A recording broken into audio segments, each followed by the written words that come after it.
El 1 de enero de 1994 tuvo lugar un levantamiento rebelde en el estado mexicano de Chiapas por parte del por el EZLN. Este levantamiento fue llevado a cabo por indígenas del estado de Chiapas que exigían justicia e igualdad. Entre las quejas de los integrantes de este movimiento se encontraba la exigencia de dignidad para los pueblos indígenas de Chiapas, quienes se veían sometidos a una serie de abusos y denigración por parte de la gobernación local, así como de los alcaldes. Los indígenas se encontraban en descontento debido a que se veían sometidos a perder sus tierras y a ser desplazados. Para concluir, pues este movimiento zapatista hizo más visible el papel de los pueblos indígenas, sus tradiciones, sus formas éticas, políticas y de políticas de autogobernarse. También reclamar que esos derechos sean reconocidos por el gobierno nacional. El levantamiento zapatista también marcó un antes y un después en la historia contemporánea de México. Logró mayor alcance mediático a nivel nacional e internacional y esto permitió darle mayor visibilidad al tema indígena a nivel social. También en 2001, cientos de milicianos y algunos comandantes recorrieron varios estados del país como parte de una marcha para exigir que se incluyan en la Constitución los acuerdos de San Andrés y Larrainzar.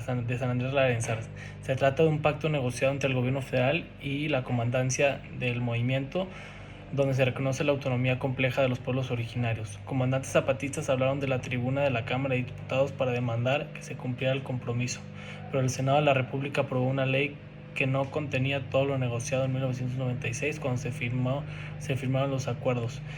Es una ley que se queda muy corta y no satisface al el movimiento zapatista ni a los pueblos originarios. Es uno de los temas pendientes en la agenda política nacional y que hasta la fecha todavía quieren que se apliquen estas leyes, pero por el momento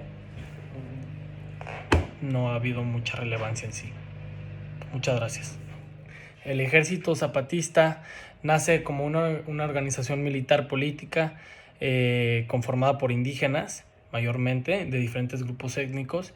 Y bueno, esta organización político-militar se dio a conocer públicamente en el año 1994, que fue ese año cuando este grupo armado le declaró la guerra al Ejército Federal, a quienes acusaba de ser protectores de la dictadura de Carlos Salinas de Gortari, quien fue visto como un mandatario ilegítimo que según ellos había ganado las elecciones de 1988 de manera fraudulenta y por lo tanto este movimiento pretendía desenmascarar al gobierno nacional y regional de la corrupción y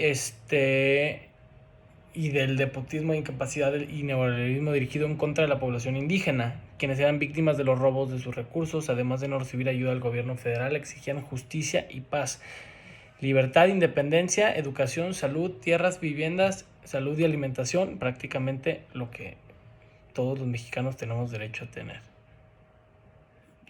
Para concluir, pues, unos días después del levantamiento zapatista del 94, se presentó una reforma agraria, de hecho que implicó la recuperación y la toma de tierras. En ese sentido, los datos oficiales reportan que más de 700 núcleos agrarios en comparación con el censo ejidal del 91, y esto no habría sido posible sin la aparición pública del Ejército Zapatista. Y bueno, esto a mí me reflexiona y analiza que la situación de la tierra de los últimos 20 años de la Revolución Zapatista se estructura en cuatro apartados.